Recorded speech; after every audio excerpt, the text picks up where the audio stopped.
If you enjoy the video, please consider subscribing to the channel.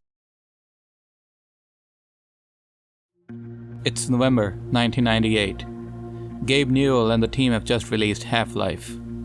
They put in a lot of work into it.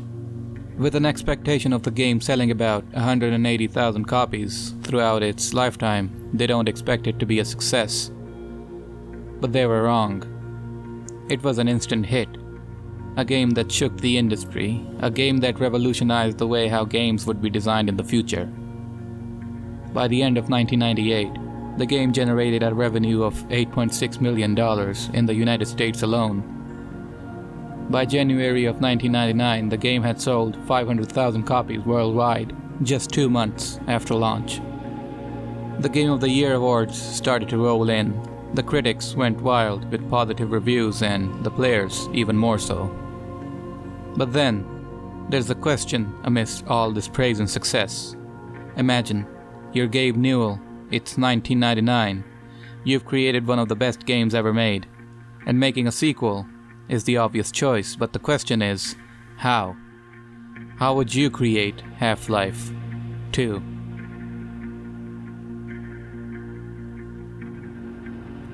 To quote Jeff Keighley, this time the stakes are different. It was with those 6 words that Gabe Newell launched the development of Half-Life 2 in June 1999. For Valve, there was never a question about whether there would be a sequel to Half-Life. The question was how the company could top or even match what was being heralded as one of the best PC titles of all time. End quote. Like I said earlier, how would you make the sequel to Half-Life 1? The way that game played and how the story ended, the choices for the sequel's direction were infinite. Valve could have done anything and called it Half-Life 2, but we know the story. First there was the 2003 announcement, the leak happened, and then the game released in 2004 after many delays. But there's a period of Half-Life 2's development not a lot of people talk about. The pre-pitch era. This era began right after Half-Life 1's release in November 1998 and lasted till June 1999, when the formal development stage of the game began, and Half-Life 2 was an official project within the company. The pre-pitch era is mostly intangible. There are no maps, models, art, or any other game asset that we can view. Even the leaked beta maps I've been covering go back only until 2001. However, there are a few bits and pieces that leaked throughout the years dating back to the pre-pitch era of 1999. The team wanted to expand the scope, have Gordon teleport around different planets and defeat the Xen aliens on each of them. But this was generic and too big of an idea. With the time, the team reduced and refined the scope. This teleportation to planets idea presented a problem. How would they sequence the levels? In Half-Life 1, they ditched the style that other games had at the time. Go from point A to point B and the level would end. Half-Life's levels were all connected. Semi-open world, in my opinion. This teleportation gimmick meant that they were going back to the retro, level-changing style of Quake. The team had different ideas on how to start the story. In one variation, Gordon would wake up in a hospital.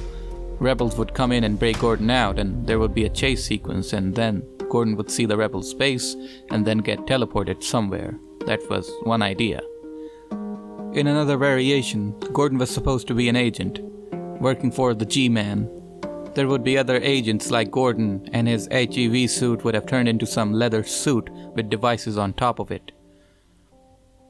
There would be this implant in Gordon's brain that would kill him if he went against G-Man's orders. Pretty wacky shit, honestly. The team explained this idea to Gabe Newell, and Gabe Newell simply replied, "This is not Half-Life." The team went back to the drawing board and someone came up with an idea that maybe the game should take place in a city or maybe a region instead of this planetary adventure.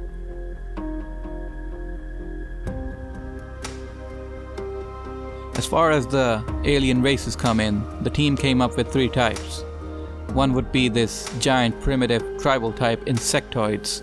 They would be located in the deserts of the Middle East and ride hollowed out caterpillars as transport. What the The second type were the warrior alien race, nicknamed the Horde. They would have the sack tick, which was used for something. It's not specified what for. The last type were the spy race, related to the G-Man. They would have a citadel in a city like Prague. Obviously, these types and their backstory went way overboard if we talk about Half-Life. Race X aliens in opposing force made more sense than this. The team had reduced the scope of the game from planetary adventures to planet Earth. Before they decided to have the game restricted to a city or a region, they wanted to have the game take place all over the world.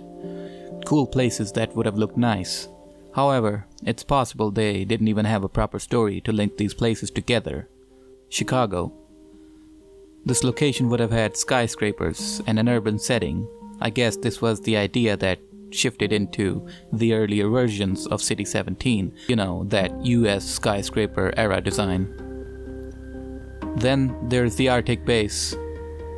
This location had a place called the Spire. It would have been a base of some sort. Maybe it was a precursor to the weather control base from the later stages of development. Middle East, specifically Cairo. This is where we would have seen those aliens riding the giant caterpillars. Weizmann Institute of Science, a location in Israel. The main gist was that Gordon would have been defending the institute from aliens. Kraken Base. I was surprised to see that Kraken Base is this old.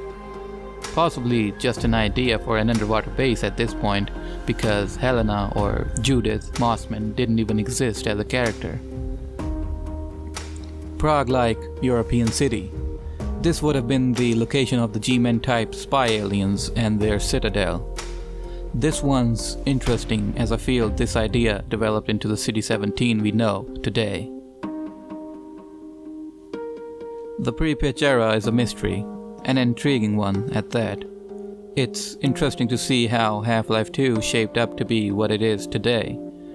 Sure, they had batshit crazy ideas, but what they settled on is almost perfection.